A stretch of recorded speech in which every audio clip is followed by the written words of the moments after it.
Cruzando as Conversas. Oferecimento Galeazzi Sul. Há 40 anos a evolução dos metais. Associação dos Oficiais da Brigada Militar e do Corpo de Bombeiros. Defendendo quem protege você. E Porto Color. Boa noite, começa aqui na RDC TV mais uma edição do Cruzando as Conversas, o seu programa de análise e debates noturnos.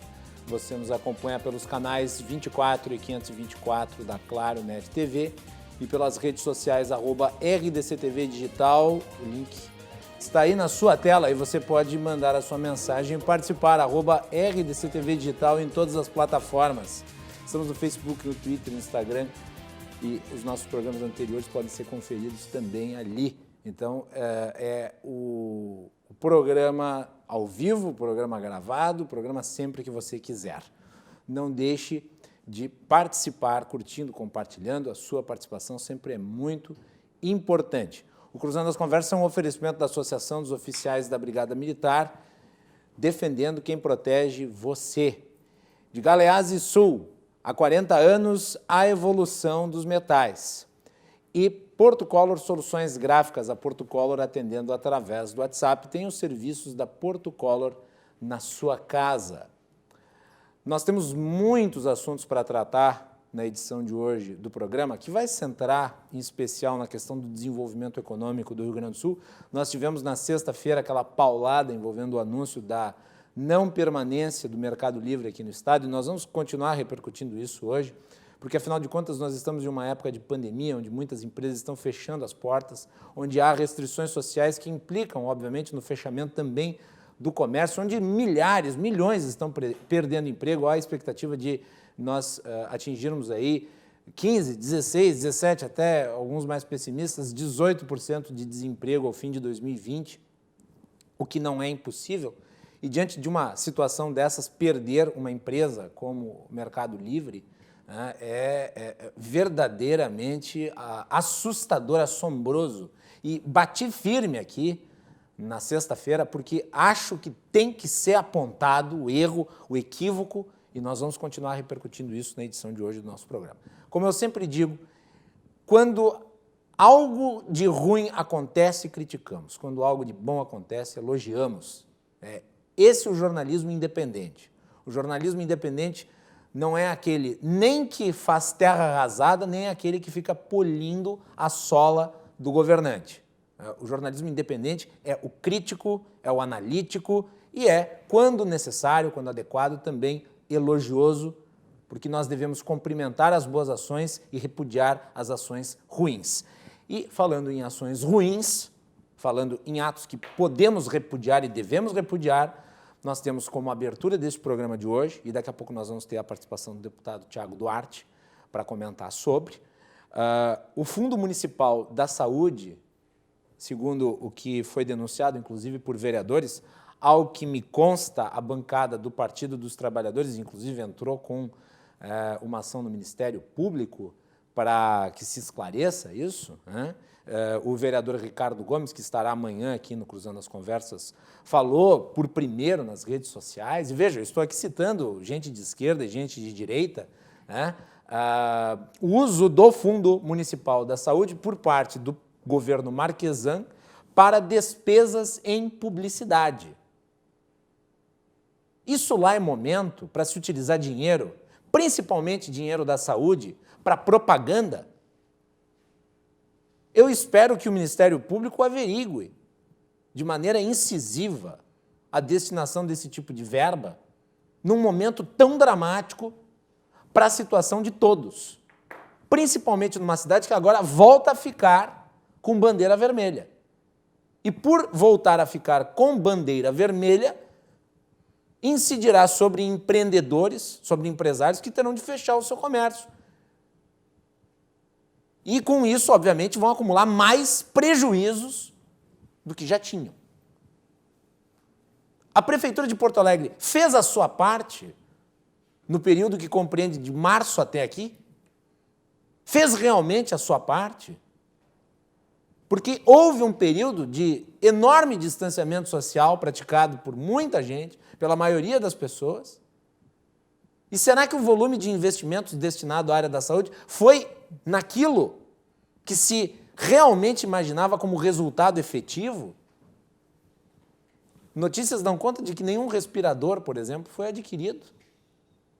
E o governo errou em políticas públicas, o governo Marquesan errou em políticas públicas, como, por exemplo, permitir que parques e a orla do Guaíba se mantivessem abertos, gerando aglomerações em todos os finais de semana. O transporte público também, o transporte público com ônibus lotados. E nós sabemos, são esses os principais vetores de contaminação, muito mais do que empresas que recebem 1, 2, 3 pessoas, concessionárias de carro. Então, nós temos um conjunto de erros da administração do prefeito Marquesan, além da sua falta de diálogo. Falou pela primeira vez com o conjunto de vereadores na última semana, pela primeira vez desde o início da pandemia. E agora nós temos essa informação. Para não citar também a ocasião, também denunciada, mas você está fazendo propaganda do Ricardo Gomes. Vou fazer o quê se ele foi atento e foi atrás da informação? Vou citar quem foi atrás da informação. O vereador Ricardo Gomes também fez aquela denúncia sobre o uso, sobre o instrumento jurídico utilizado pela municipalidade para permitir a continuidade do aumento do teto salarial dos servidores públicos de Porto Alegre de 19 para 35 mil. E se não fosse a pressão social, teria ficado. E o custo seria de 66 milhões de reais. Valor valor equivalente ao repasse federal para a capital. E, felizmente, recuou-se nesse aspecto, e provavelmente vai se tratar novamente na Câmara de Vereadores, mas se recuou nesse aspecto exatamente porque houve pressão social dos veículos, das pessoas nas redes sociais. E agora nós temos essa nova situação aqui. Fundo Municipal de Saúde sendo utilizado para despesas com publicidade, segundo o que consta aqui, publicidade em relação ao aniversário de Porto Alegre. Mas não faz o menor sentido, prefeito Marquesan. Eu vi uma entrevista hoje dele dizendo, não, porque aumentou o número de pessoas aí que trabalham, nós aumentamos a estrutura, mas poderia aumentar ainda mais com esse dinheiro que está aqui sendo gasto nisso? Ou não poderia? Eu vi vários investimentos privados. Vários investimentos privados. Inclusive empresas aí doando leitos para o atendimento aqui em Porto Alegre. E devem ser cumprimentadas por isso. Quer dizer, é dinheiro que sai do Fundo Municipal da Saúde para pagar propaganda aonde? Inclusive, no final de semana, tivemos aí, durante o Fantástico, propaganda da Prefeitura de Porto Alegre. No intervalo do Fantástico, que provavelmente não tive tempo. Quero me dar ao luxo de poder ir atrás da informação para saber quanto custa uma inserção comercial durante o Fantástico. Mas barato não deve ser. Está lá, a Prefeitura de Porto Alegre. Isso é adequado para esse momento, prefeito Marquesan? E, aliás, eu não vi o jornalismo, nas várias entrevistas que concedeu a inúmeros veículos aqui, eu não lembro, pelo menos das que eu vi, ninguém questionou esses gastos. Que são gastos, me desculpe, prefeito Marquesan, com todo o respeito, com toda a vênia, mas são gastos imorais, prefeito Marquesan. Gasto em publicidade nesse momento é imoral, até porque o senhor dispõe, como todas as autoridades, de espaço gratuito nos veículos de comunicação, ou não dispõe? Tem espaço em todos os veículos. É só o senhor fazer uma live, nós transmitimos todas as lives do governo estadual, de tarde, no portal RDC. Todas. Então não precisa de publicidade. E fora que se for fazer publicidade, faça no Rio Grande do Sul. Não precisa fazer publicidade nacional. Faça no Rio Grande do Sul. Mas nem isso deve, porque não precisa. Então nós temos esse problema de prioridade que não ajuda em nada a resolver o problema da situação relativa ao coronavírus. E quem vai pagar o pato? Os empreendedores. Os empreendedores que tomaram todas as medidas, aliás, e quem não tomou tem que ser multado, obviamente. Mas a maioria dos empreendedores que abriram praticando isolamento social, medidas de distanciamento, adequando os seus estabelecimentos. E eles vão ter que fechar. Entretanto, a orla continua aberta, agora se ensaia, que vai se multar quem não utilizar máscara, mas não há previsão em decreto para multa, né? Porque até pouco tempo atrás a Prefeitura de Porto Alegre dizia que não existiam evidências científicas de que o uso da máscara prevenia a contaminação de coronavírus, o que é uma lorota. Porque se há um consenso dentre as muitas políticas que são discutidas é essa. E mesmo que houvesse dúvida razoável, bom, usar não faz mal a ninguém. Ainda mais num momento de pandemia.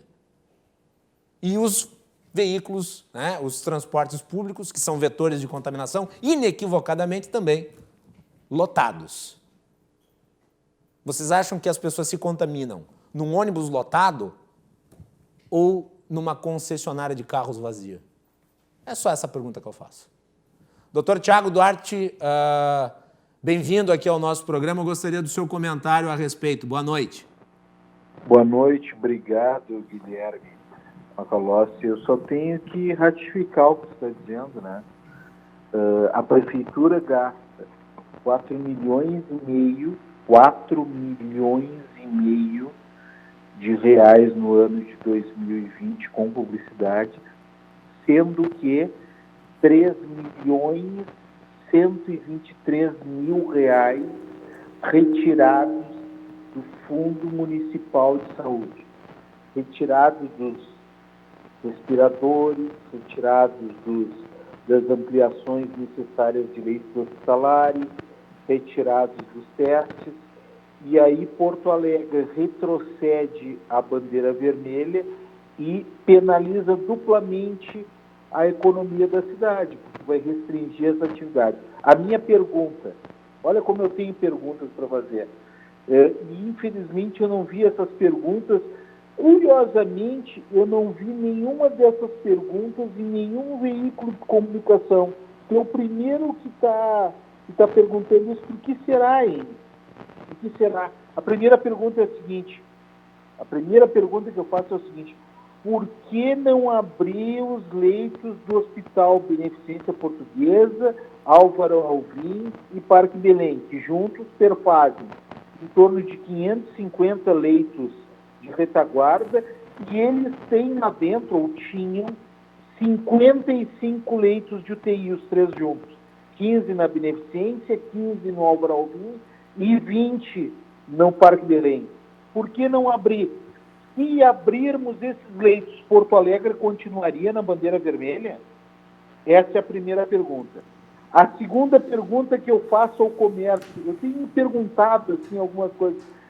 Por que pode abrir o pequeno comerciante e o grande comerciante, a grande magazine, aquela que tem distanciamento entre as pessoas, que tem possibilidade de ter o álcool gel e a máscara para as pessoas que vão lá, que tem possibilidade de fazer os testes nos seus colaboradores, esses não podem abrir? Qual é a lógica disso?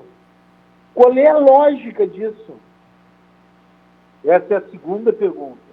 A terceira pergunta, que eu escutei abismado hoje durante o dia, como é que o prefeito, que gestão é essa na saúde, que país é esse, que mundo é esse?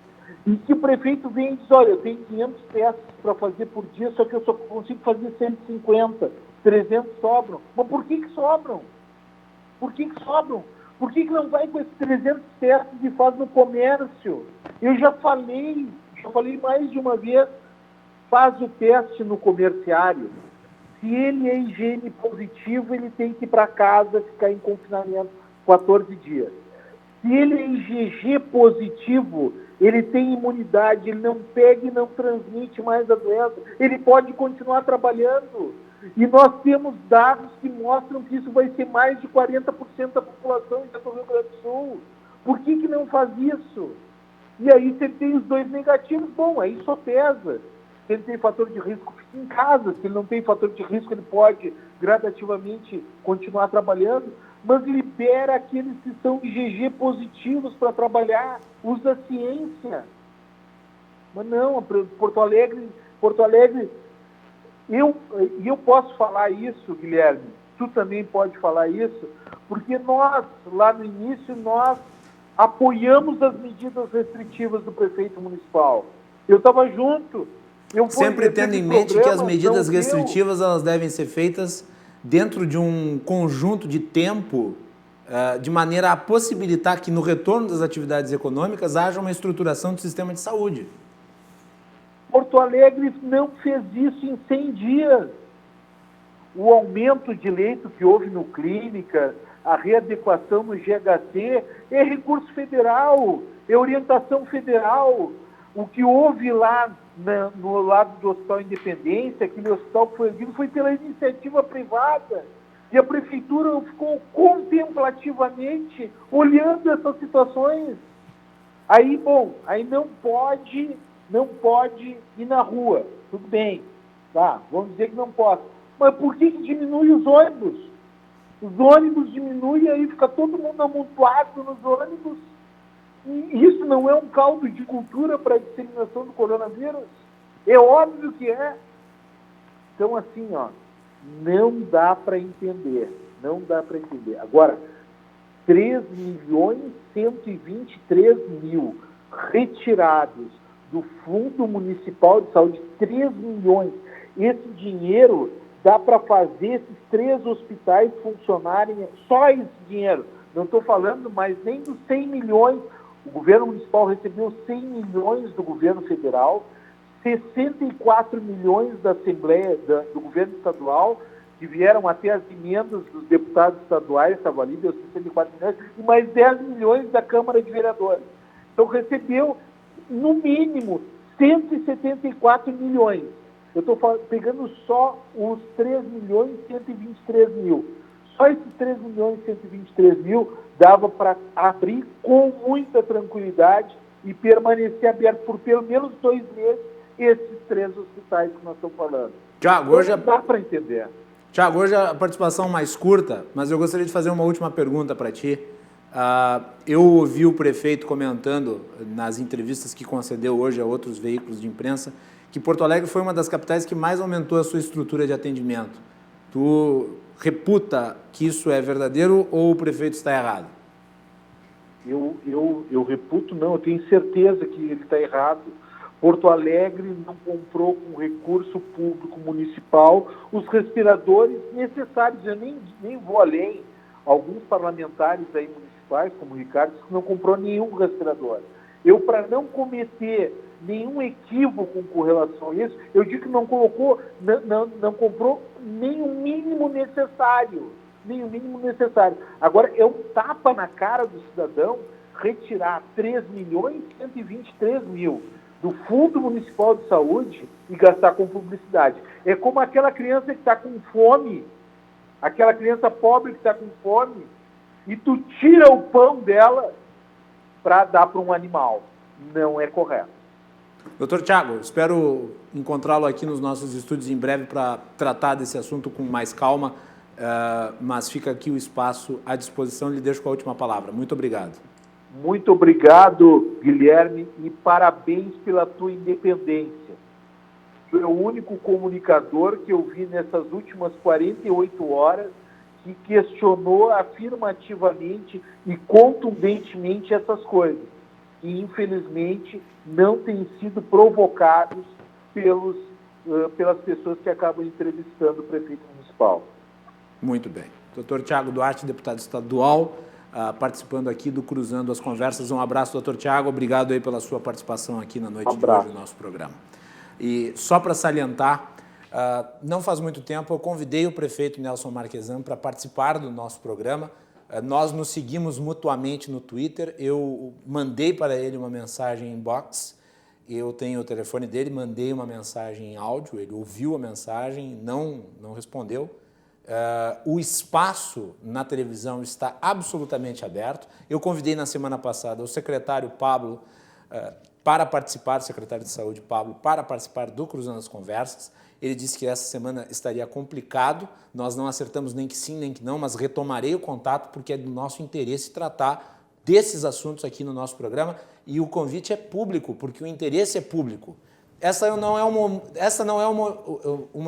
Eu não sou, e essa emissora certamente não é, uma emissora nem de situação e nem de oposição. É uma emissora que quer, através do espaço que detém, ajudar a informar o público e trazer as informações que são importantes obviamente, no debate da comunidade e do Estado do Rio Grande do Sul. Então, prefeito e secretário Pablo, vocês estão mais que convidados, serão muito bem recebidos aqui na emissora, tratados com toda a dignidade que o cargo lhes oferece e certamente com o nosso respeito, e eu tenho certeza vai ser muito interessante e muito adequado para todos os nossos telespectadores. Então, ressalto o convite público, já foram convidados de caráter privado, mas eu faço questão de expor aqui, porque senão podem eventualmente reclamar que não se dá espaço para o contraditório, e nós já entrevistamos vários secretários do governo. Infelizmente, o prefeito nunca apareceu aqui na RDC, apesar de já termos convidado para vir. O convite, entretanto, é público e notório. Nos estúdios aqui comigo, na edição de hoje do nosso programa, eu tenho o presidente do LIDE do Rio Grande do Sul, meu amigo Eduardo Fernandes. Eduardo, bem-vindo, boa noite. Obrigado, boa noite aos telespectadores, boa noite Macalossi, boa noite ao meu amigo Jairo Jorge. Uma satisfação estar aqui contigo e já queria poder falar um pouco sobre esse assunto que tu colocasse e que tem nos preocupado muito nesses últimos dias, que é essa questão dessa imprevisibilidade, dessa insegurança que os empresários estão tendo com esse abre e fecha do comércio, das indústrias. Estamos há 90 dias nesse cenário de pandemia e existe um livro chamado A Arte da Guerra, do Sun Tzu, que ele é feito de estratégia de guerra, mas também é muito usado na administração, que se diz: nos primeiros dias você se recolhe e traça uma estratégia para ir combater esse inimigo. E nesse momento, o inimigo principal é a pandemia, é o coronavírus. O que a gestão pública deveria ter feito? Se preparado, aumentado o número de leitos, aumentado a compra de respiradores, para que quando tivesse um período como esse que nós estamos chegando agora, depois de 90 dias, que não precisasse voltar e retroceder. Ou acham que é simples que a gente faça gestão de contratos, gestão de estoque, de uma semana para outra tu abre, tu fecha, tu demite funcionário, tu segura funcionário, o teu estoque, tu compra mais estoque ou não. Então, essa situação é extremamente... Ela vai dizimar com a atividade econômica no momento que tu causa uma imprevisibilidade muito grande. Nós, desde o início de abril, estreitamos a relação com o setor público, trazendo protocolos, e o deputado Dr. Thiago falou uma coisa que eu falo que é racismo econômico. Racismo econômico. As grandes empresas, as que têm os melhores protocolos, as melhores colocações de higiene, não podem ter sua atividade aberta. E aí a gente vê informais, uma série de informalidades, sem um mínimo protocolo, andando e trabalhando no dia a dia na rua. Foi o que aconteceu, aliás, semana passada, quando a prefeitura divulgou o vídeo do fechamento de uma empresa no centro, uma grande loja, uma grande magazine no centro, e na rua, a rua lotada, com os ambulantes de um lado para o outro, e a prefeitura ainda fazendo a operação e se gabando da operação, estamos fechando. Parecia que ali estava o epicentro do coronavírus no Rio Grande do Sul. Isso. E o empresário, aquele que se prepara, que cumpre seus protocolos, que se prepara para passar por uma situação tão difícil como essa, que já está sendo impactado economicamente, mas que mesmo assim contribui na questão da saúde. Vemos aí o Hospital Independência, como foi colocado, de grandes empresas contribuindo para fazer essa gestão. E o que a gente precisa nessa hora é a gestão pública organizada para passar por esse impacto e fazer uma retomada responsável e sustentável, e a gente vê um retrocesso. Então essa situação é muito complicada nesse momento. Fernandes, deixa eu te perguntar, tu que é um líder empresarial e líder de uma entidade importante como LIDE, houve por parte da prefeitura algum diálogo nesse período de tempo? Chegou a conversar com o prefeito Marquesan? Não? Olha, na verdade, nós fizemos, logo que fizemos essa transformação das nossas reuniões para uma live, a primeira live que nós fizemos foi com ele, e era no primeiro período, logo que estava se iniciando esse processo, e todos nós, como bem colocasse, estávamos apoiando as ações de segurar e entender exatamente qual seria o impacto desse coronavírus. Nenhuma empresa estava preparada para uma situação como essa, nenhuma pessoa no mundo estava preparada para uma situação como essa. Mas o que a gente sempre se colocou foi, vamos apoiar para criar um ambiente que se tenha uma retomada. Não pode se deixar uma empresa fechada por 4, 5, 6 meses, até quando vai ficar, porque aí vai criar-se um colapso social gigantesco.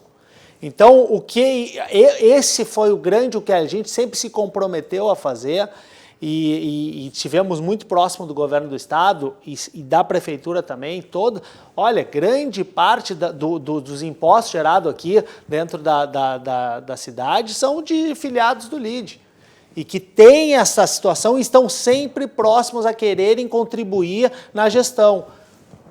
Mas quando a gente vê essa anomalia de um gasto absurdo como esse em publicidade, para não ter esse investimento primordial que deveria ter sido na saúde, fica complicado e difícil para nós empresários entendermos qual é o sentido e qual é a real, o que realmente está se fazendo na gestão pública para melhorar esse total, o que está se gerando é um colapso, que a gente chama de colapso social e econômico do Rio Grande do Sul. É aquela velha história, né? Você com a incapacidade de gerir a máquina pública e penalizando os empreendedores, você tem todos os prejuízos econômicos e nenhum legado social, né? Exato.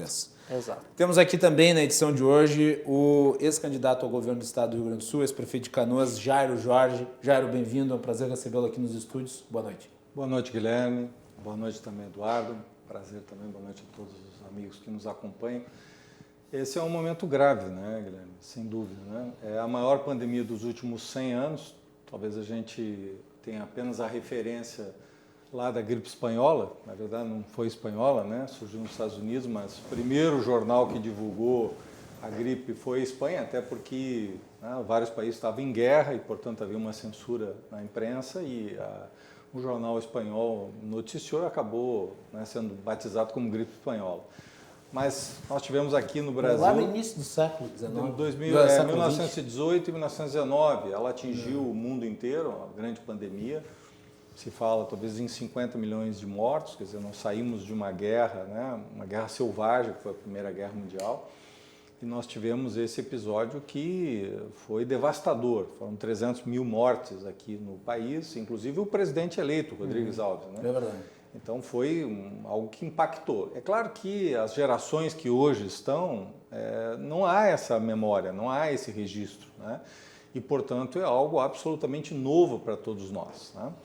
É um desafio para todos, mas eu penso que este processo, exatamente por ser novo, esses dias, né, nós temos aí desde início de março, nós somos meses, mais de 100 dias se passaram, nós deveríamos aproveitar, quando eu falo nós, né, especialmente os governos, né, os governantes, a sociedade, para aprimorar a nossa estratégia. Né? O Eduardo falou muito bem, tinha que projetar e ações efetivas. Né? Veja, qual é a ideia do isolamento, né, ou do distanciamento social? É exatamente achatar a curva para a gente preparar nossas estruturas de saúde para que a gente possa superar, ou seja, não ter um número excessivo de casos chegando ao mesmo tempo. Mas dar tempo também, porque é importante lembrar que as primeiras notícias se dão ao final de dezembro. Em janeiro a pandemia já alcança, é reconhecida pela China e logo em seguida em fevereiro pela Organização Mundial de Saúde. Nós temos o primeiro caso em 26 de fevereiro aqui, a primeira morte no Brasil no dia 17 de março, né, e já rompemos aí na barreira dos 50 mil, quer dizer, né, mas nós temos desde janeiro tempo para preparação, para buscar alternativas. Eu vejo que isso falhou, né, há uma falha aí, né, porque não adianta criar leitos de retaguarda. Eu tenho visto muito prefeito criar leite de retaguarda. Resolve muito pouco. O que nós temos que ter é leitos de UTI, porque os casos graves, na verdade, né, que eles são uma parcela, eles exigem não leito de retaguarda, eles exigem UTI, respiradores, equipamentos. Né? E isso, efetivamente, né, aqui numa observação crítica, né, porque eu acho que nós temos que fazer isso, porque eu vejo muito uma certa também perda de senso crítico, né? E tu falou, eu sou jornalista, eu vejo, não há senso crítico hoje, né? E acho que os jornalistas, eu como jornalista eu me posiciono assim, nós não podemos ser, né, simplesmente alguém que concorda em tudo, né, em gênero, número e grau. Não, nós temos que ser críticos por essência, fiscais, portanto, tem uma delegação do leitor, do ouvinte, né, do telespectador, enfim, de quem acompanha nas redes, aquele que curte, aquele que compartilha. Nós temos uma delegação, o jornalista tem uma delegação e, portanto, ele tem que cobrar, tem que fiscalizar. Há uma perda também desse senso crítico, né, do que está sendo feito. Veja, deveríamos ter nos preparado para isso, né, ter aproveitado esse momento, mas também para revisar algumas decisões. É claro que no início eu até entendo, como é uma coisa nova, a reação foi imediata para tudo, mas nós não temos uma poupança como os espanhóis têm, como os italianos têm, como os franceses têm, como os alemães têm, ou os americanos têm. Quer dizer, é quase impossível pedir para um comerciante parar 60, 90, 100, 120 dias. É diferente, né? Talvez alguns espanhóis tenham poupança para segurar um ano, mas nós temos, não. Então, essas medidas têm que ser muito bem pensadas e eu acho que deveria ter se revisado, e aí eu também faço cor aqui. Veja, o vírus, né, ele é tão seletivo assim que uma empresa que tem um faturamento de 4,8 milhões no ano, ele não entra, mas se ele tiver 4.799.000, ele entra. Quer dizer, esse vírus não, né? Então, e uma empresa de porte, ela às vezes tem mais capacidade. O contabilista. Às vezes consulta o contabilista antes de infectar eu estou aqui exagerando, mas é que às vezes algumas medidas, no afã de tomar medidas, às vezes elas são totalmente desconexas da realidade. Eu aplaudo a iniciativa, eu acho que nós temos que estar vigilantes, temos que fazer, mas esse ativismo exagerado, ele tem um preço e que virá mais adiante. Veja, grandes empresas ou empresas médias, às vezes têm mais capacidade de resposta, de garantir as ações sanitárias do que às vezes até instituições menores, em que há mais dificuldade do próprio empreendedor, às vezes é só ele, como é que higieniza, como é que prepara, ele vai gastar com álcool gel, com uma série de coisas, às vezes é mais difícil para um pequeno estabelecimento. Sim. Então eu acho que este momento nós deveríamos calibrar melhor as medidas para que a gente não recaia essa conta em quem hoje já está levando um fardo muito alto e pode matar a nossa economia. E nós temos uma extinção em massa de CNPJs, que é isso que eu vejo, uma extinção, né, em massa. Então isso vai ter um impacto econômico, né, devastador. Né, e talvez a gente volte a um patamar mais grave de que 1983. Talvez os mais jovens que estão nos acompanhando não lembrem. Mas nós tivemos, inclusive, momentos graves no país, de saque, de fome, de violência. Então, nós podemos ter um retrocesso. Então, este cenário tem que ser avaliado com muita ponderação, revisado essas medidas para ver o que é o equilíbrio. E é claro que a vida está em primeiro lugar sempre. Né? E é claro que nós temos que tomar medidas, né, que sejam medidas oportunas e necessárias, até para que a gente não cometa erros de outros que voltaram antes do tempo, ou que liberalizaram mais rápido e que hoje estão muito mais lentos na retomada do que outros que fizeram as medidas corretas. Mas isso também não justifica medidas impensadas ou medidas que não têm nenhuma praticidade, como infelizmente a gente tem visto. E uma delas é gasto em publicidade. E eu quero dizer, Guilherme, que não é só o prefeito Marquesan que está gastando, tem outros prefeitos aí que estão gastando, em torno de R$500 milhões. Me desculpe, gastar em publicidade nesse momento é o maior absurdo que eu vejo, né, de um executivo. Não é hora para estar gastando em publicidade, para estar vendendo o seu peixe, para estar dizendo, não, temos que voltar esses recursos integralmente para a saúde da população. E foi bom ter tocado no valor de 4,8 milhões de faturamento, porque o faturamento não tem relação com a capacidade de atendimento. E se a medida é para restringir o contato entre as pessoas, então o foco tem que ser esse. E a escolha deliberada, né, em 4,8 milhões de faturamento de uma empresa, obviamente, parte do pressuposto de que essa empresa, por faturar mais, poderá supostamente resistir por mais tempo. Isso é um equívoco, porque cada empresa tem sua realidade, seu contexto. E assim como fatura mais, talvez empregue mais e, portanto, demita mais. Então tem que se ter muito cuidado ao se tomar esse tipo de ação. E mais, não adianta fechar comércio, porque assim, as lojas, em boa medida, estão bem vazias. Né? Acho um equívoco as pessoas ficarem passando em shopping para ver vitrine. As pessoas também têm que ter a capacidade, o autodiscernimento, né? Mas ao mesmo tempo não adianta fechar todo o comércio, fechar os shoppings, manter a orla do Guaíba aberta. Não faz sentido. Não faz sentido. Tinha sei lá quantas milhares de pessoas nesse final de semana quente. Tava lá um monte de gente na orla do Guaíba, sem máscara, sem proteção, sem distanciamento social. Ali as pessoas se contaminam. Então não adianta fechar o comércio e manter os ônibus lotados. É uma coisa que não tem absolutamente nenhum sentido. E mais sem sentido ainda, só para encerrar essa etapa do programa, mais sem sentido ainda é destinar recursos do Fundo Municipal da Saúde para publicidade nesse momento. Né? Nós já estamos sendo contrariamente à utilização desnecessária de recursos para publicidade em tempos de normalidade. A sociedade, aliás, não nós, não eu, mas a sociedade tem se colocado tão contra o uso de recurso público para publicidade em tempos de normalidade, que se dirá em tempos de pandemia e exceção, como é o caso de agora. Bom, vamos trazer aqui para o nosso debate, vamos começar a falar sobre desenvolvimento econômico, que tem tudo a ver, obviamente, com essa situação. Melanie, na sexta-feira nós tivemos a notícia de que o Mercado Livre deixaria o Rio Grande do Sul, não se estabeleceria em Gravataí. Na sexta fizemos uma entrevista com o prefeito Marco Alba de Gravataí. Ele se manifestou novamente através de uma live e aparentemente está indo, essa empresa que geraria 500 empregos estaria indo para Santa Catarina, logo aqui em cima do Rio Grande do Sul, muito próximo, mas ao mesmo tempo fora do nosso estado. Matéria especial da nossa repórter Melanie Rupental. Devido a entraves burocráticos, o gigante do mundo eletrônico, o Mercado Livre, desistiu de instalar um centro de distribuição em Gravataí. O empreendimento geraria 500 empregos diretos e cerca de 2.000 no total. A empresa, inclusive, já havia feito o processo seletivo para algumas vagas de trabalho. Mas o governo do estado não conseguiu chegar em um acordo com a corporação, que acabou cancelando a sua instalação no Rio Grande do Sul.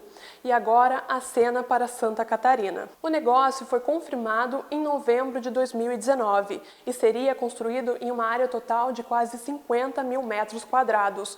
O faturamento estimado para os próximos 5 anos, mesmo com os impactos da pandemia, era de 450 milhões de reais. A responsabilidade pela perda do centro de distribuição e também de tantos empregos é atribuída ao governo estadual, que falhou em encontrar soluções para atender às necessidades apresentadas pela empresa. Pela legislação tributária do Rio Grande do Sul, cada vendedor teria que ter um registro fiscal do estado.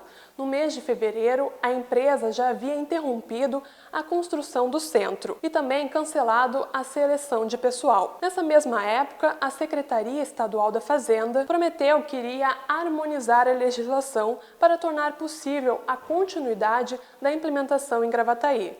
Mas, depois de 3 meses, não houve avanços. O Mercado Livre se manifestou em nota e disse que, infelizmente, as negociações com o governo gaúcho para desburocratizar a atuação de vendedores de fora do Rio Grande do Sul, de dentro do estado, resultaram em infrutíferas até o momento. A empresa manifestou também a sua intenção de continuar a procurar um local para ser instalado o empreendimento aqui na região sul, para facilitar a sua distribuição de mercadorias pelos territórios próximos. Nesse cenário, Santa Catarina tomou a frente e avança nas negociações para receber a empresa. O estado concedeu um regime especial que traz as condições que o Rio Grande do Sul não conseguiu fazer. O prefeito de Gravataí, Marco Alba, culpou o governo do estado pela perda da empresa. O governador Eduardo Leite se manifestou sobre o tema e disse que estavam fazendo o possível para reverter a situação e trazer de volta o negócio para o estado. Disse que tudo que foi demandado pela empresa foi atendido e que muitas pessoas, infelizmente, estão se precipitando e fazendo um uso político dessa situação. Macalossi, voltamos contigo aí no estúdio. 500 empregos perdidos no meio de uma onda de desemprego como nunca antes na nossa história. Como eu disse aqui na abertura do programa, a possibilidade de termos aí um índice de até 18% de desemprego até o fim do ano, segundo alguns estudos, inclusive internacionais. Eduardo Fernandes, como é que tu analisa essa trágica saída do Mercado Livre aqui do Rio Grande do Sul? Pelo menos anunciado até agora, o prefeito Marco Alba tem uma esperança de que se reverta, mas aparentemente está indo embora. Macalossi, além dessa péssima notícia dos 500 empregos, o Mercado Livre, hoje com o balanço do primeiro trimestre, com essa nova mudança do comportamento da sociedade, onde as compras via e-commerce são cada vez maiores, o Mercado Livre tem um tamanho maior que o Itaú. Ele vale mais que o Itaú, é uma das maiores empresas da América Latina. Então, simbolicamente, a perda de uma empresa desse tamanho para o Rio Grande do Sul é gigantesca, porque o potencial de trazer mais empregos, além desses 500 que já estão sendo perdidos, é gigantesco. O que me chamou a atenção ali na nota já da empresa, e que é uma palavra muito importante nessa questão do nosso assunto de hoje, do desenvolvimento econômico, é a burocracia que existe no sistema de não poder se fazer regimes especiais ou se poder analisar de forma mais concreta, com uma mudança mais ágil, um processo como esse e qualquer outro processo. Não pode mais ser engessado os modelos. Eu acho que a gestão pública ela precisa ser mais eficiente, ela tem que ser menos burocrática para trazer um Estado mais competitivo e dessa forma nós não vamos ficar vendo empresas saírem para Paraná, para Santa Catarina, para outros estados, deixando de vir para cá, para o Rio Grande do Sul e infelizmente, nós perdemos arrecadação, perdemos emprego e perdemos protagonismo no cenário nacional. O que precisa ser feito aqui é os gestores públicos têm que conversar com o setor privado e entender que não dá mais para ficar nesse modelo engessado, inchado, burocrático. Nós precisamos ter um modelo, e ali coloca o governador de Santa Catarina, que vai se fazer um regime especial. Santa Catarina tem sido um polo de atratividade de investimentos. E aí, vários locais, e se lembrarmos, há 15, 20 anos atrás, Santa Catarina, o PIB de Santa Catarina era muito menor que o do estado do Rio Grande do Sul. Uhum. E hoje, a gente vê polo cerâmico, polo frigorífico, tecnologia, metal mecânico, vários polos cresceram lá e o Rio Grande do Sul vai deixando as empresas indo para lá. Então, o que me parece, Eduardo, é que aqui no Rio Grande do Sul as empresas, né, que estão aqui, elas estão fechadas e as que querem vir para cá não conseguem abrir. E tu sabe uma coisa, Macalossi, importante também, assim, não só para trazer investimentos, mas manter aqueles que nós temos aqui. Temos muitas empresas que estão aqui hoje, de gaúchos que querem manter empregos, querem manter as suas atividades aqui, mas acaba ficando inviável pelo modelo aqui de tributação, pela questão de infraestrutura, por todos os processos, as dificuldades do Estado, que a gente vê ações já sendo feitas, mas precisa muito mais isso. Isso precisa ser foco do setor público. Um diálogo com o setor produtivo, por quê? Telespectador, quem gera crescimento é o setor produtivo, não é o setor público. A única forma de ter desenvolvimento é através do setor produtivo. É ele quem gera emprego, é ele quem gera arrecadação, é ele quem vai fazer com que se tenha segurança, saúde, educação, pelo que é criado pelos impostos e pelo aquilo que é arrecadado aqui dentro. Jairo Jorge, me parece absurdo que, e isso ficou claro, né? Estava sendo negociado desde o ano passado. Nenhum investidor tem um horizonte de espera superior a esse período em que tanta conversa foi jogada fora, né? São 7 meses apenas em 2020, portanto, 2019 nem conta e já havia conversa naquela época. Muita conversa, e note que os dirigentes do governo de Santa Catarina foram muito rápidos em já, né, se adiantar e estabelecer uma interação de modo a alterar a legislação do que for necessário para trazer um emprego para aquele estado e, obviamente, os investimentos. Guilherme, E marca, porque foi um governador que disse para o ex-governador levantar a bunda da cadeira. Então marca ainda mais no Eduardo Leite. Guilherme e Eduardo, eu fui candidato e compartilhei dos debates com o atual governador Eduardo Leite e nós tínhamos, digamos, uma convergência, tanto eu como ele, sempre citamos muito Santa Catarina, né? E eu, inclusive, me aproximei muito do governador Raimundo Colombo. Hoje estou no partido do governador Raimundo Colombo exatamente pela admiração que eu tenho e firmei essa admiração exatamente nos estudos profundos que eu realizei do que aconteceu, essa revolução que aconteceu, seja no governo do Luiz Henrique, seja no governo de Raimundo Colombo. Foram 16 anos de mudanças profundas que o atual governador está dando continuidade. Mas veja, eu torço que seja revertido, né? Eu acho que seria péssimo para o Rio Grande do Sul, seria a Ford de 2020, né? Porque vamos ser claros, só que né? com o governador sem bigode. A Mercado Livre está para a economia com o comércio eletrônico, está para a economia em 2020, como a Ford, como montadora, estava para a economia em 1999. Né? São momentos diferentes, mas tem a sua dimensão. Ter um centro de distribuição de uma empresa, dessa empresa, né? Perder isso seria lastimável para a nossa economia. Né? Eu acho que é preciso dar uma atenção. Eu vejo assim, quando o empreendedor chega, né, numa cidade, eu fui prefeito de Canoas, chegou na minha sala, não saía sem fechar, né, acertar ali o aperto de mãos. Quer dizer, tem que garantir que as coisas aconteçam. E acho que na campanha, efetivamente, nós falamos juntos, batemos na mesma tecla, né? E o que eu falava naquela época? Eu falava de desburocratização e celeridade. Veja, nós temos um dos estados mais burocráticos do Brasil, não tenha sombra de dúvida. E eu entendo que e defendia, e defendo isso também. Eu acho que para a gente sair da crise, que é a grande preocupação que nós temos aqui, e as pessoas que estão nos acompanhando, nós temos que ter uma desburocratização radical, Guilherme. Veja, o Estado... Você não considera, Jairo, que o Rio Grande do Sul é refém da Secretaria da Fazenda? Totalmente. Eu acho a Secretaria da Fazenda é um dos órgãos mais antidesenvolvimentistas que eu conheço. Tanto que uma das propostas que eu tinha era criar mudar o foco, né? Ter uma estrutura, um escritório de receita, um escritório de despesa, de gestão, quer dizer, acabar com a estrutura das secretarias, ter, na verdade, 10 grandes escritórios, mudar a estrutura, a regionalização do Estado. Eu tinha uma proposta bem, digamos assim, diferente dos demais candidatos, né? Mas, enfim, a população escolheu legitimamente. O governador Eduardo é um quadro competente, foi um excelente prefeito. Eu tenho convicção de que, claro, às vezes esse momento agudo, né, está preocupado com a pandemia, mas eu tenho... Mas vamos lá, podia ter resolvido até março. Né? Não, já poderia, sim, não. Eu acho que é uma falha, né? E eu quero, né, lembrar o que nós temos, que era desburocratização, é um Estado muito burocrático, tem que desburocratizar e tem que ter celeridade. Aqui é uma falha. Espero que corrija. Mas, conhecendo as empresas desse porte, acho difícil, Guilherme. Porque depois que uma empresa como essa anuncia e faz, é mais ou menos o que aconteceu com a Ford, não reverte mais.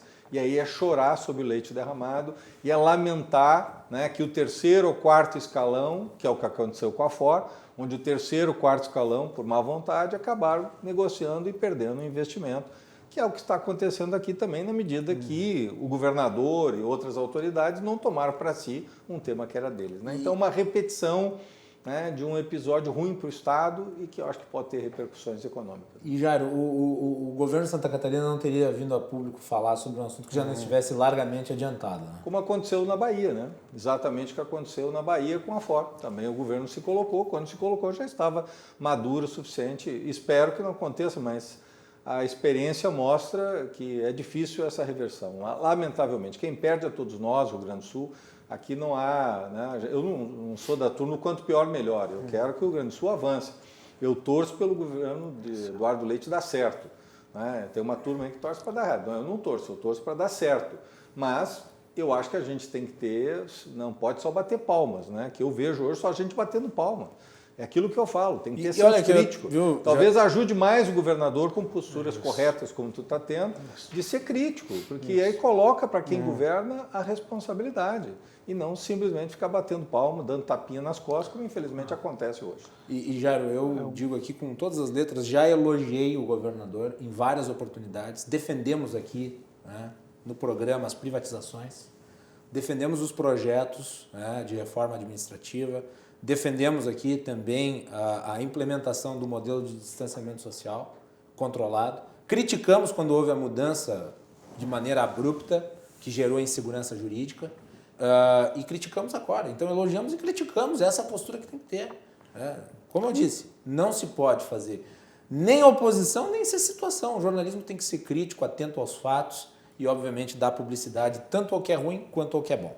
Vamos fazer um intervalo? Nós voltaremos na sequência aqui no programa. Nós vamos continuar falando sobre desenvolvimento econômico no estado do Rio Grande do Sul. Estamos com o ex-prefeito de Canoas e ex-candidato ao governo do estado do Rio Grande do Sul, Jairo Jorge, com o presidente do LIDE do Rio Grande do Sul, Eduardo Fernandes. E você fica conosco porque nós já retornamos.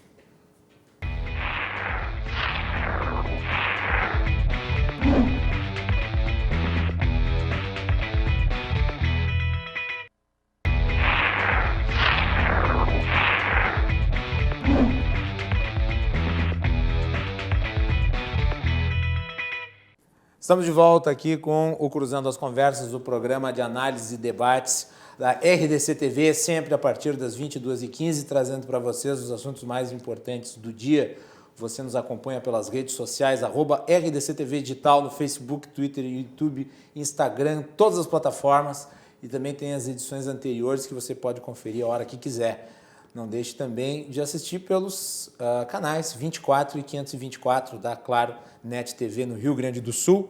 O nosso programa é um oferecimento da Associação dos Oficiais da Brigada Militar, defendendo quem protege você. Galeazzi Sul, há 40 anos, a evolução dos metais. E também de Porto Color, soluções gráficas. A Porto Color tem o seu serviço disponível através do WhatsApp, então não deixe de contatar a Porto Color e ter os serviços dela na sua casa. Muito bem. Vamos trazer aqui rapidamente, no início desse segundo bloco, os gráficos relativos ao coronavírus. Conseguimos colocar na tela aí? Melanie, por favor. Vamos lá, os dados aqui no Brasil. Então tá aí os números atualizados, né? O Brasil com mais de 1 milhão de casos, né? E foi atingido numa marca muito rápida, né? Em pouco mais de um mês, nós subimos de 100 mil casos para mais de 1 milhão de casos. A nossa fonte é o consórcio de veículos de imprensa. Então, estão aí as informações atualizadas do Brasil. Vamos ao gráfico aqui no Rio Grande do Sul. No Rio Grande do Sul, estamos chegando aí perto da marca de 20 mil casos registrados, né? Como vocês podem ver aí no gráfico, está subindo continuamente, né? Vamos aqui à discriminação no mapa pelas bandeiras. 19.710 casos confirmados, 458 óbitos, 3.258 casos em acompanhamento, 373 municípios afetados e 15.994 recuperados. Nós temos a região, portanto, de Porto Alegre, que é a região metropolitana, em vermelho. A Serra Gaúcha voltou a ficar em bandeira laranja, depois de uma enorme mobilização dos municípios da Serra para a abertura de leitos. Foi um trabalho fantástico. Hoje, aliás, nós teríamos a participação do prefeito Guilherme Pazin aqui, mas por um problema técnico, o prefeito de Bento Gonçalves, Guilherme Pazin, não pôde participar. Nós vamos reagendar aí durante a semana, de modo a que ele também fale sobre isso, porque a Serra Gaúcha é o principal destino dos turistas que vêm ao Rio Grande do Sul, é um grande polo nacional.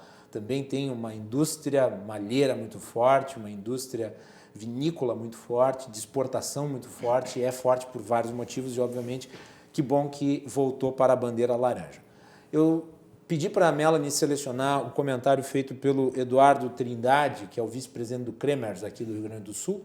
Conseguimos colocar na tela? Veja só o que diz o Eduardo Trindade sobre essa questão das UTIs, né?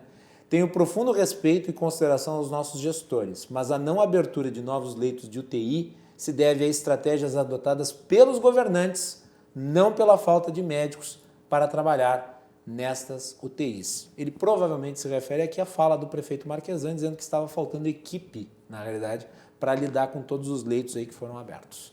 Então está aí a opinião do vice-presidente do Cremers aqui do Rio Grande do Sul, Eduardo Trindade.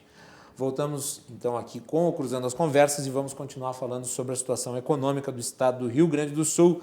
Melanie, quais são os setores mais afetados no estado?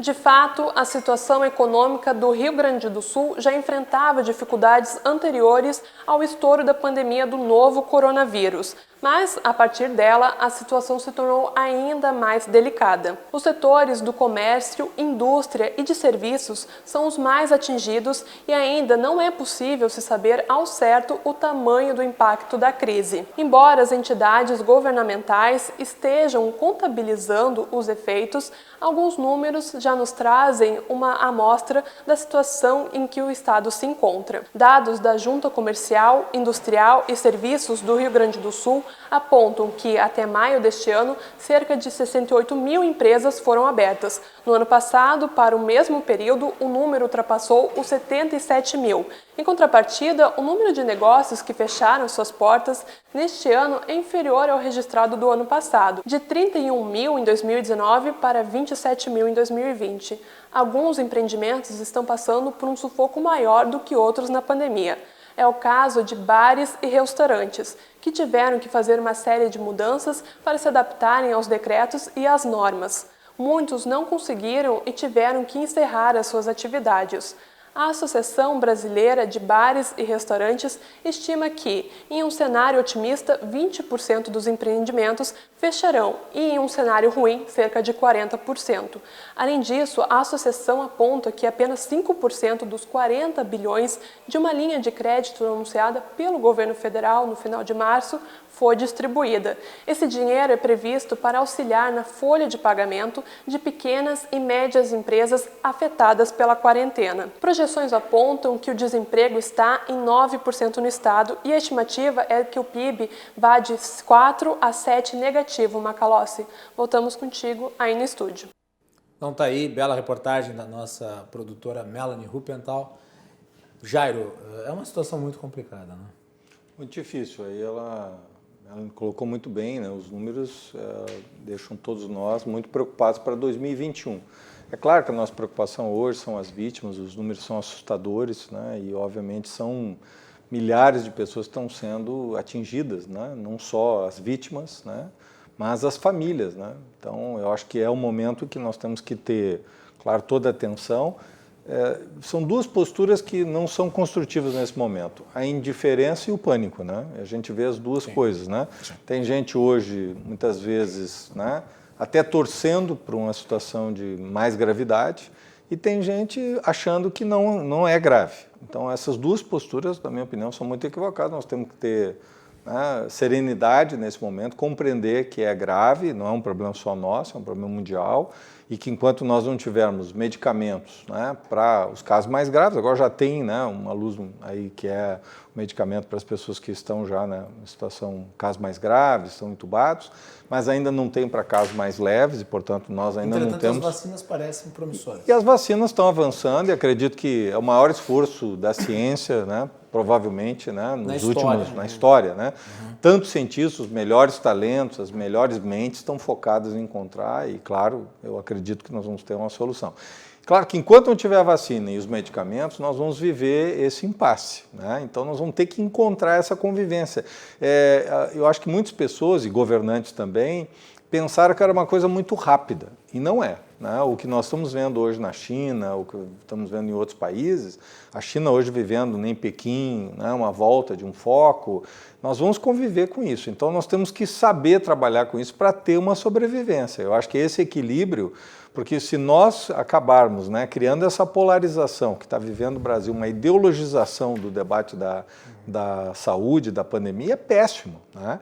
Então nós não podemos caminhar para isso, né? Nós temos que buscar esse equilíbrio e ao mesmo tempo, né, ir ajustando a economia, né, para que ela possa sobreviver e olhando para um período que talvez possa levar mais 6 meses, mais 1 ano, né? Ou seja, talvez a nossa normalidade só volte daqui a 1 ano, talvez em julho ou agosto do ano que vem, talvez a gente esteja voltando à normalidade. Tem setores que pararam, inclusive para vacina, né? Exatamente, que eu acho difícil nós termos o normal como era em 1 ano, né? Então nós temos que mudar o nosso pensamento, porque muitas pessoas entraram no isolamento, no distanciamento, achando que era uma coisa de curto período. Então é preciso olhar, né, com essa visão, né, de serenidade, de mais médio prazo, para a gente se preparar para isso e tomar medidas mais certas para não matar a economia, né? Porque seria também um desastre total para nós, a morte da economia, das empresas, né? Isso vai agravar ainda mais e vai gerar um problema muito sério, porque não é só as vítimas agora. A falência do Sistema Único de Saúde pós-pandemia, com a falta de recursos, vai tragar a vida de outros tantos. Pacientes que vão precisar de cirurgias, exames, procedimentos, e a falência do Sistema Único, a falência do Estado, né, que é resultado da falência do setor privado, que não tem condições de se manter e, portanto, de pagar impostos, ela pode levar a um agravamento ainda maior, no outro patamar, não fruto da pandemia, mas dos resultados econômicos que ela gerou no pós-pandemia. Então, é um momento grave, mas não dá também para a gente ficar assustado, não dá também para ficar atemorizado ou achar que isso é uma coisa, né, pequena, que não tem impacto. Tem que encontrar esse meio termo, esse ponto de equilíbrio, deixar as ideologias de lado, né, que eu acho que estão muito ideologizados aí de ambos os lados, e a gente buscar o caminho e uma exigência de união. Mas a união ela tem que ter também nos governantes humildade, né? Porque não adianta querer pedir união onde todo mundo tem que dizer amém, que não é imperador, né? Isso vale para todos os governantes, não estou fazendo crítica em nenhum específico, eu estou falando para todos os níveis, prefeitos, governadores, presidente, todos, né? Nós temos que ter humildade e a união exige essa capacidade de diálogo, dar um passo atrás, a capacidade de juntar as pessoas. Nós vamos precisar disso aqui. Eu acho que tem que ter bom senso, equilíbrio. Talvez, tem gente que hoje gosta da polarização, né? Eu sou uma pessoa que busca o equilíbrio, eu não defendo os extremos, né? Eu acho que os extremos eles vão nos levar, né, para agudizar ainda mais essa crise. Eu acho que é hora do bom senso, é hora do equilíbrio, é hora de saídas mais concertadas, mais ajustadas, para que a gente possa, né, dar as mãos, nos unir para essa crise, que é a maior crise da nossa história, não há precedente, né? Se a gente olhar o nosso PIB, é a maior queda que nós vamos ter disparado, não há nenhum outro episódio na história brasileira.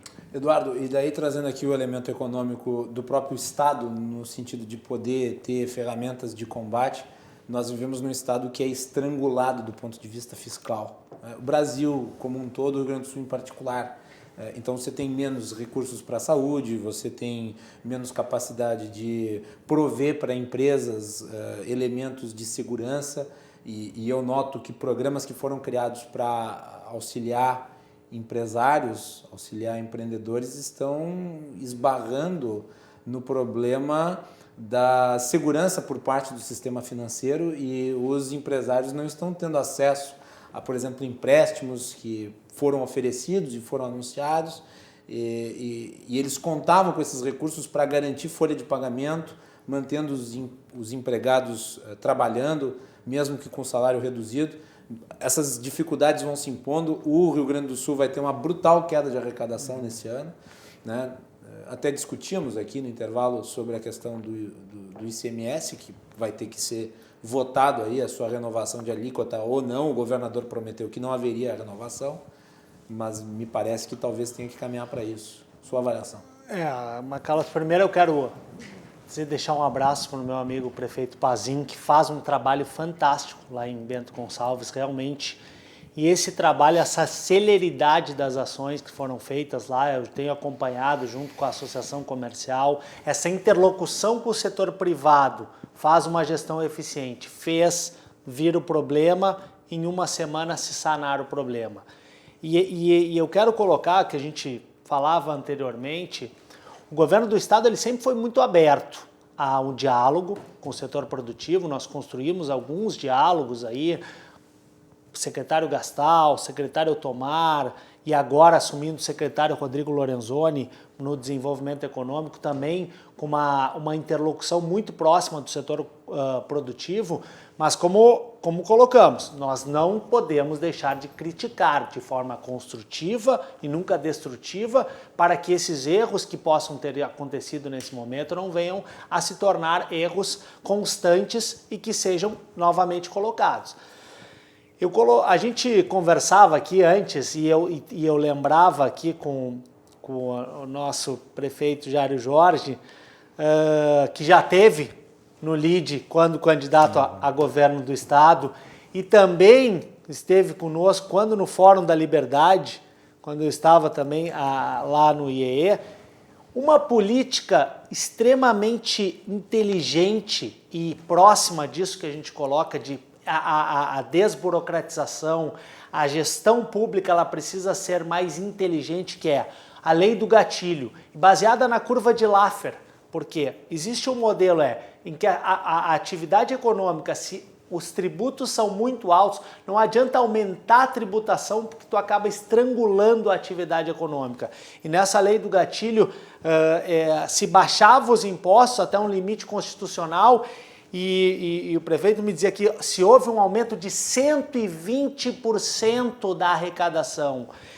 Então, os governantes precisam entender que quanto menor o tributo e de forma mais eficiente for a gestão pública, maior vai ser a arrecadação. Porque tu achas que, Macalossi, que a pessoa, muitos dos que são informais, eles não gostariam de ser informais.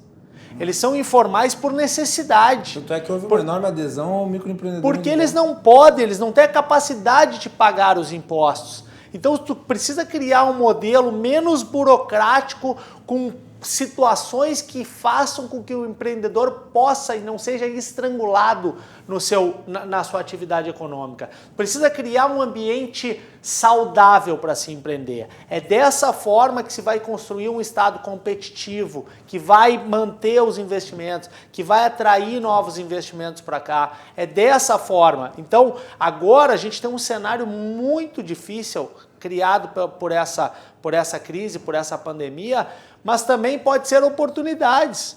Vão vir oportunidades aí pela frente. Então, quem antes antever e tiver as melhores políticas para receber investimentos, manter os investimentos, vão ser os estados que vão sair à frente e vão ter uma retomada mais sustentável e segura. Então, é sempre importante essa interlocução e existia um problema. O meu amigo Flávio Rocha, presidente do Grupo Riachuelo, dizia: acabou a era do empresário moita, aquele empresário que ficava dentro da sua empresa e que não queria aparecer porque tinha medo do diálogo com o setor público. Hoje não, hoje nós vemos os empresários querendo contribuir para que a gestão pública seja mais eficiente. Então essa inteligência de poder trazer setor público e setor privado juntos, remando por um mesmo lugar e não polarizado, como a gente tem visto aí algumas ações de polarização, de tu é a favor da vida ou tu é a favor da economia. Não existe isso. Qualquer empresário é a favor da vida e não são coisas, não é uma dicotomia vida e economia, são coisas que andam juntas. Vida e economia andam juntas. Ou quem gera emprego, ele quer que gere mais vida e que gere melhor ambiente social para aqueles que estão imbuídos no cenário econômico. Então, dessa forma, se precisa entender isso, que o diálogo hoje, ele é a construção de um movimento, de um Estado eficiente, ele se dá junto do setor produtivo.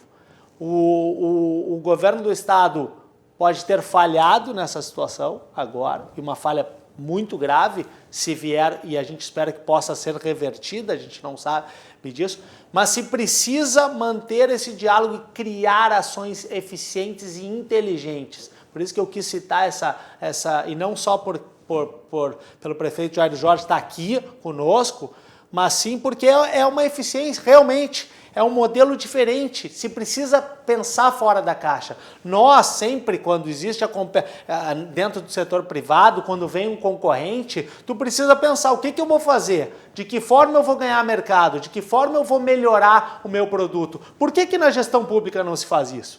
Por que não se coloca isso sempre quem paga a conta é o setor privado? O setor público ele precisa ser mais eficiente, mais ágil, não pode ficar engessado e burocrático. A sociedade não vai mais pagar essa conta, e aí quando falaram de manter a alíquota de 18%, não existe espaço para manter a alíquota de 18%. Tem que voltar, já é pouco competitivo com esses 18%. Com os 17% já não era competitivo, era difícil. Com 18% é muito menos. Então vai ter que ser criadas ações eficientes, inteligentes, para que não mantenhamos a alíquota de ICMS majorada. Só para finalizar aqui, mas estava pegando o Diário do Comércio, que é um dos mais importantes jornais do Brasil em termos de negócios, o Jornal da Associação Comercial do Estado de São Paulo, o Covid, Fernandes, vai quebrar 40% dos bares e restaurantes da capital paulista. A estimativa é da Abrazel, que aponta em estudo existir grande dificuldade para as empresas do setor acessarem crédito. Por que é tão difícil acessar crédito? Macalossi, existe um problema que assim, os bancos, eles estavam acostumados... Eu sei que o banco ele precisa de uma garantia, mas o Estado tem que assumir essa garantia.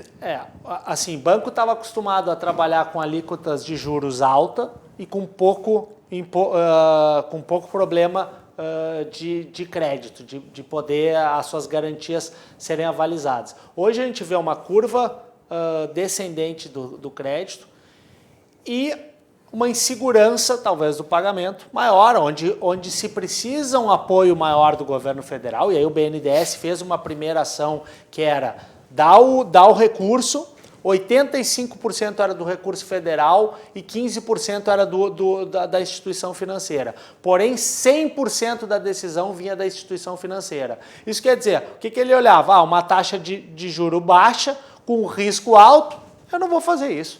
O banco nunca se acostumou a viver com um ambiente como esse.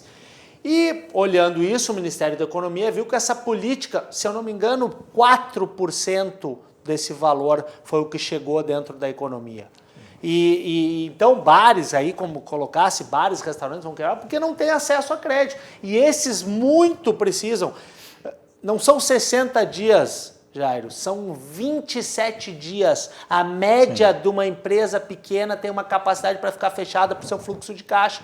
Então ela precisa das instituições financeiras, ela precisa do crédito para ganhar um fôlego para tentar sobreviver, senão não vai sobreviver. Então essas situações, e aí agora parece que a gente vê uma reversão e aí uma nova política das empresas emprestarem dinheiro, e eu não sei de que forma vai se passar isso ou não, de se abrir, isso eu acho que agora vai ser colocado no Senado para votação, que a empresa poderia emprestar dinheiro, as empresas grandes, e mudar o fluxo da chegada financeira dentro das empresas menores.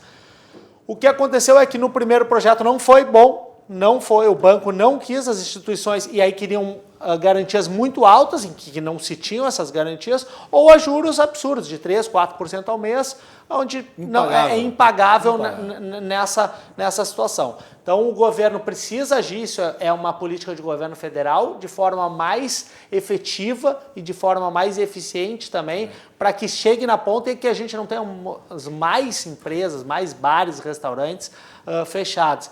E é uma pena, como tu disse, não pode fechar bar e restaurante de abrir. Tem que fechar parque público. É isso que tu colocaste. Não pode a gente olhar... Bar e restaurante que superlotado tem que ser multado. Eu tive em São Francisco de Paula esse final de semana, sábado. Existe um lago lá que é o Lago da Visitação. Ninguém pode parar ali, não tem nem entrada. Só pode se circular quem for parar em hotéis e coisas. Não é para ficar. Este momento é de conscientização da sociedade. Também não dá para achar, vamos para a rua, ficar tomando sol ou interagindo com as pessoas. É um momento difícil que precisa ser. Só que quem não pode ser punido é a atividade econômica. Então não é o momento do lazer, então fecha parque público, fecha algumas situações, tem um controle maior de fiscalização e dessa forma as pessoas vão poder daqui a pouco ser atividade de lazer e jantar no restaurante com protocolos de higiene, protocolo de segurança, fazer isso vai estar girando a economia e vai estar tendo a sua atividade de lazer, mas não pode de repente estar num lugar onde não tenha essas políticas de higiene e de segurança. Então, Fernandes, obrigado por ter vindo aqui hoje. Agradeço sempre, é um prazer, uma honra estar aqui no programa e ao lado do meu amigo Jairo Jorge também, melhor ainda. Prazer, sempre à disposição, nós do LID lá estamos sempre à disposição de vocês também, grande parceria da RDC. E o espaço está sempre aberto. Obrigado. Jairo, obrigado por ter vindo aqui na noite de hoje falar sobre desenvolvimento econômico, que eu sei que é um assunto do teu interesse, até porque tu já fosses candidato ao governo do Estado. E estamos sempre aqui disponíveis, a ocasião que for. Obrigado por ter vindo. Obrigado, Guilherme, pela oportunidade. Prazer também estar mais uma vez aqui com o Eduardo e obrigado aí também pela audiência e pela contribuição que acho que todos também, as pessoas que estão acompanhando, deram nesse debate. 1 minuto sobre Canoas. Como é que está avaliando o enfrentamento lá em Canoas? Vamos, uma hora dessas, falar especificamente sobre os outros municípios. Hoje nós falamos mais aqui, mas como é que tu está avaliando ali o combate ao coronavírus? Eu acho que tem coisas corretas que todos os gestores estão fazendo e a prefeitura está fazendo, mas também tem exageros, né? E às vezes erros que também estão sendo cometidos, né? Teve casos foram já denunciados aí por veículos de comunicação, de valores superfaturados. Eu acho que isso não é positivo não nesse cenário, né? Quando um técnico de manutenção ganha 4 vezes o que ele deveria ganhar, ou seja, ganhar 12 mil reais quando o salário é 3 mil, acho que no mínimo... Aliás, a prefeitura já admitiu que está errado e já está revendo, mas cometeu o erro, né? Então, acho que isso não é bom. Desmanchar hospitais de campanha gastando 3 milhões e meio para isso, quando entramos no vermelho, eu acho que também não é positivo. Mas houve medidas corretas e eu aplaudo o que está certo, mas também critico o que está errado. Muito bem. Melanie, gráficos da Bolsa de Valores e do dólar. Vamos com a Bolsa primeiro. Então, a variação do índice Bovespa da Bolsa de Valores. Hoje tivemos uma variação negativa, 1,37% de queda hoje na Bolsa de Valores. Vamos ao dólar. O dólar sendo negociado a R$ 5,27, dia 22 de junho. É isso aí, nós vamos fazer um intervalo e nós voltamos na sequência com os comentários políticos de João Carlos Silva, direto de Brasília. O João teve um encontro com Jair Bolsonaro hoje. Vamos tentar saber tudo sobre este encontro, né, do nosso correspondente em Brasília, João Carlos Silva. Já voltamos.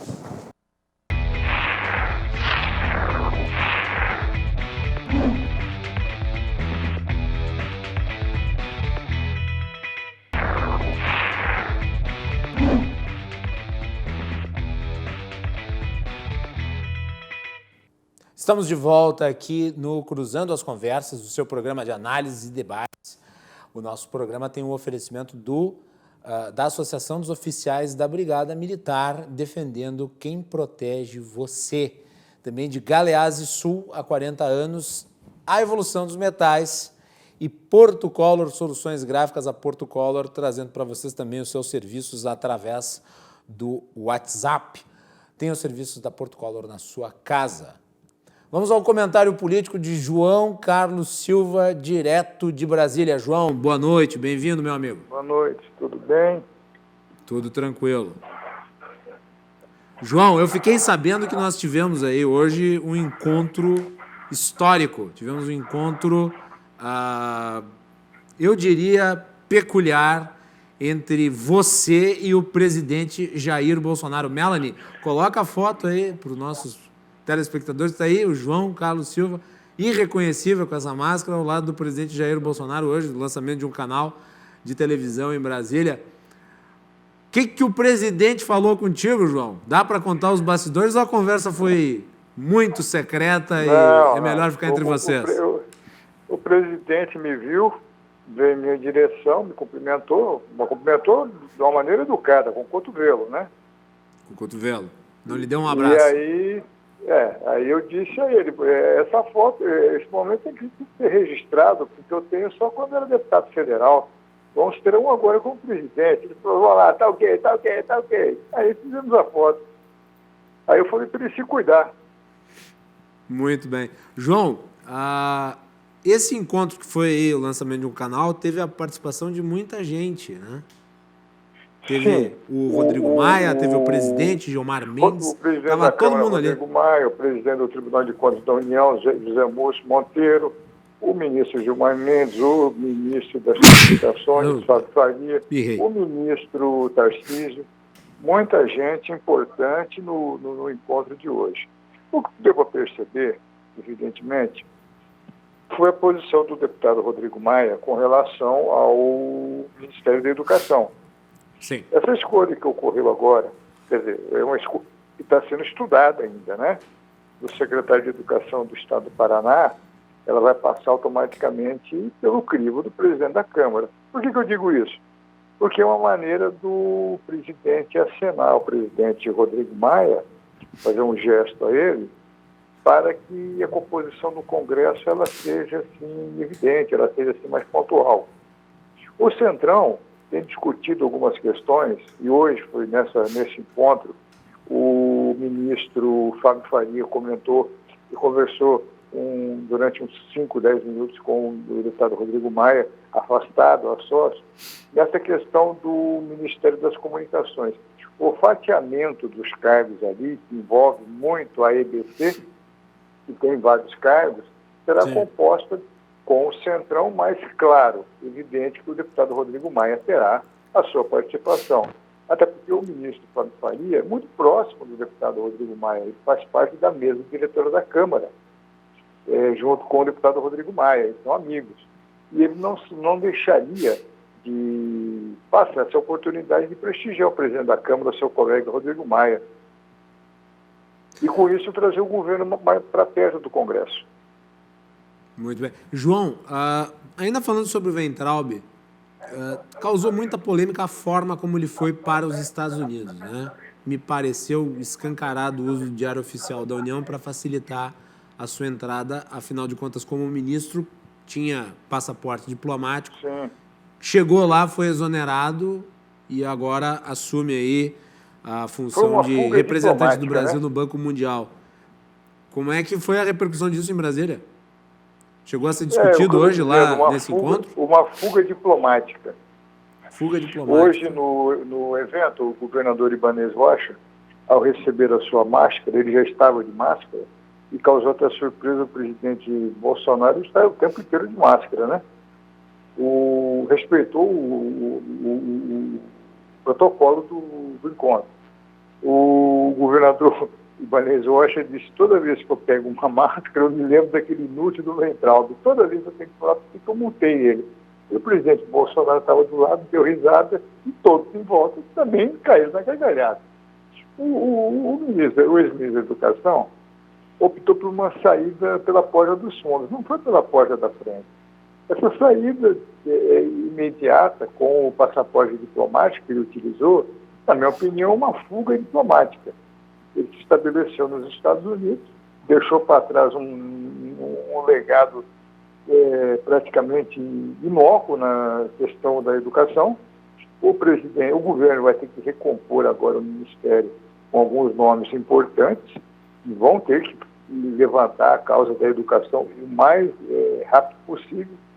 O presidente Rodrigo Maia comentou isso hoje, que a educação ficou de mãos atadas, porque ela não tem nenhum complemento de projeto, nem pelo ex-ministro o Vélez, e nem pelo ministro que deixou, que causou só polêmica com vários poderes, o Weintraub, e que corre sério risco ainda de ter problemas com a justiça brasileira. Aliás, está havendo uma dificuldade muito grande de se achar um nome para o ministério. Uma que parece que recusou foi a Cláudia Costin, que é uma técnica com uma passagem... Um excelente nome. Não, eu diria excepcional, uma das grandes estudiosas da área da educação, com passagem bem-sucedida, né? Aliás, um nome com uma adesão em termos de mercado e de ideário que seria até compatível com uma parte do eleitorado do presidente, mas que recusou, aparentemente, em virtude talvez do clima que tenha se estabelecido no Ministério em função de quem passou por lá e de quem apita lá dentro. Sim, sim. O nome do secretário de Educação do Paraná é fruto, isso exclusivo para a RDC, de uma conversa hoje do presidente Jair Bolsonaro com o governador do Paraná, Ratinho Júnior, onde ele disse que ele tinha intenção de estudar o nome do secretário para ser o novo ministro da Educação. O que rapidamente o governador Ratinho Júnior disse que o nome está à disposição do governo federal. Tu acreditas que esse nome possa ser confirmado nos próximos dias, João? Porque o Ministério da Saúde ainda está com interino, né? Sim, o governo vai estudar, está estudando o nome dele, como é que vai ser a parte política, qual é o entendimento, se tem alguma coisa contra, se tem a favor. Quer dizer, vai ser um nome que tem que compor o Ministério da Educação. E se o presidente Rodrigo Maia disser bater o martelo, é o nome que será colocado como novo ministro. Mudando do Ministério... O do secretário do Estado do Paraná hoje é o nome mais forte. Muito bem. Vamos esperar para ver como é que vai se dar o desenrolar dessa história. João, vamos trocar do Ministério da Educação para o ACEF. Frederico ACEF, essa figura que é uma mistura do Bem-vindo Siqueira com o Saul Goodman, do seriado da Netflix. Ele deu 4 entrevistas... É uma figura cômica. É uma figura de Praça Nossa, né? Ele deu 4 entrevistas em 48 horas, uma mais contraditória que a outra, um verdadeiro queijo suíço retórico, e acabou deixando a defesa do Flávio Bolsonaro. Qual que é a tua avaliação desse nome? Como é que foi a repercussão dessas entrevistas todas aí em Brasília?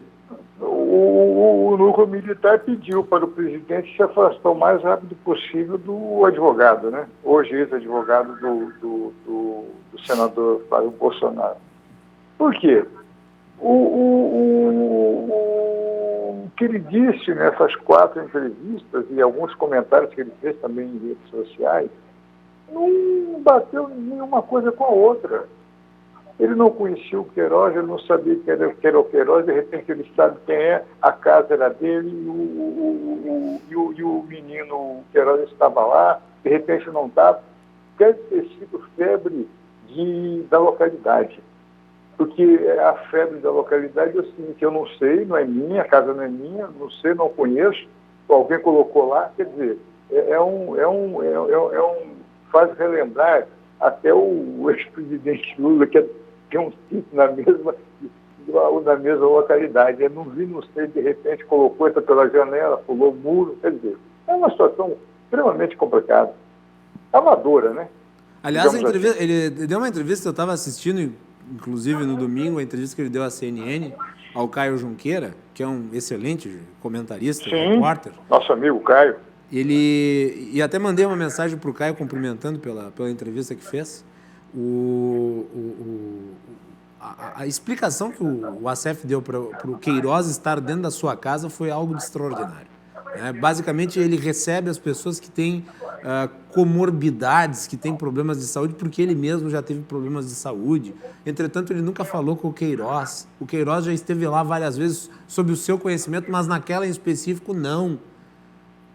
Fechem as suas janelas, Queiroz pode entrar por uma delas, né? João. Não, o que se acredita nisso tudo é que o que o Queiroz tem para dizer agora para a Justiça e que o próprio advogado tem também para dizer. Diz o advogado que vai ter ele vai dar detalhes daqui a uns dias, que vai ser de exclusividade a sua versão. Qual versão será que ele vai utilizar? Essa é a grande pergunta, porque todas as versões que ele já deu são contraditórias. O que será que ele vai dizer? Ele agora já não faz parte mais do núcleo jurídico do presidente, nem do filho Flávio Bolsonaro. Claro, quem eu já vinha dizendo isso há dias, o núcleo militar tomou conta do governo. Afasta o advogado, cuida de fazer o governo, não cola nele e começa agora a dizer algumas coisas importantes para a sociedade. Quer dizer, o advogado tropeçou na sua própria... retórica. Retórica na sua própria fantasia. Que ele conhece o Queiroz, é evidente que ele conhece. Você não coloca ninguém dentro da sua casa sem conhecer. A repórter Andréa Sadi, do Globo News, perguntou para ele, o Queiroz entrou voando a jato, caiu ali, é Papai Noel. Quer dizer, é muito cômico. Nonsense absoluto, né? Nonsense absoluto. Não, completamente fora de contexto. E aí, aquela pergunta, né? Pô, o Flávio Bolsonaro não tinha um advogado melhorzinho, não? Pô, brincadeira de mau gosto. Tu não falou isso pra ele hoje, João? Tu não disse pra ele, mas por que não contrata um advogado melhor? Tem tantos aí que advogariam pro presidente. Não tive oportunidade. Se eu falasse isso, ele ia me jogar pela janela. O presidente é muito explosivo. Agora, a questão do advogado pode trazer problemas lá na frente. Por quê? É o que você acabou de dizer. 4 versões, nenhuma bate uma com a outra. a justiça vai contradizer, vão ter provas. Hoje já tinha o jornalista, o radialista... Porque assim, ó, João, também... abre-se o sigilo telefônico de um deles. Numa conversa que venha a ter entre um e outro, pronto, está desmoralizado o advogado, que disse que nunca, ele disse, nunca conversei com o Queiroz. Sim, é um detalhe tão curioso que o radialista, que também diz que o Queiroz está já há um ano na cidade, foi entrevistado pela televisão e disse, bom, isso tem um ano, mas eu não me lembro se eu busquei ele, se eu trouxe, eu não sei como foi, não estou me lembrando. Ora, é também uma história também mal contada, porque em um ano, é muito pouco tempo você se lembra daquilo que você fez. E até a pessoa que você foi buscar, que não é uma pessoa desconhecida, é o Queiroz, né? Com certeza. Então, cada hora é uma coisa diferente que aparece, é um que diz uma coisa, não diz. Eu acho que o ex-presidente Lula assistindo isso, olha, esse povo é muito amador. Essa história de eu não sei, eu não vi, eu vou ensinar para eles como é que funciona. Né? É isso aí. João Carlos Silva, obrigado por ter nos trazido aí o seu relato aí do encontro com o presidente Bolsonaro. E até amanhã. Um abraço a todos e a semana promete. Promete, como sempre, né, João? Um grande abraço. Como sempre. Se tudo de bom para vocês. Boa noite. Vocês conferem os comentários de João Carlos Silva aqui no Cruzando as Conversas de segunda a sexta-feira, sempre com os bastidores de Brasília e depois nas redes sociais, @RDCTV Digital, no Instagram, Facebook, Twitter e YouTube. Quero mandar aqui um abraço para o Júlio Lemos, que estava aqui no estúdio junto conosco durante o programa. Também para o jornalista André Machado, que esteve conosco semana passada aqui no programa. Para Rose Ribeiro Fantin, que nos prestigia com a sua audiência e também elogia o nosso programa. Ela gosta muito do Cruzando as Conversas. Obrigado, Rose. E para o ex-vice-prefeito de Farroupilha, Renato Tartarotti, com quem me encontrei hoje pela tarde, elogiou também o programa, ele que nos acompanha. Obrigado aí pela audiência. E a todos, nós recebemos centenas de comentários no programa. Infelizmente não vai ser possível ler, a Melanie até me mandou alguns. De qualquer maneira, eu gostaria de agradecer aqui expressivamente os comentários. Eu vou destacar aqui o do vereador Gilson Oliveira. Disse: grande Guilherme, convidados qualificados e pauta importante para toda a sociedade. Obrigado, Gilson.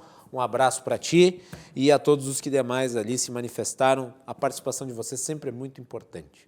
Voltamos amanhã aqui no Cruzando as Conversas. Uma boa noite a todos, boa semana e cuidem-se.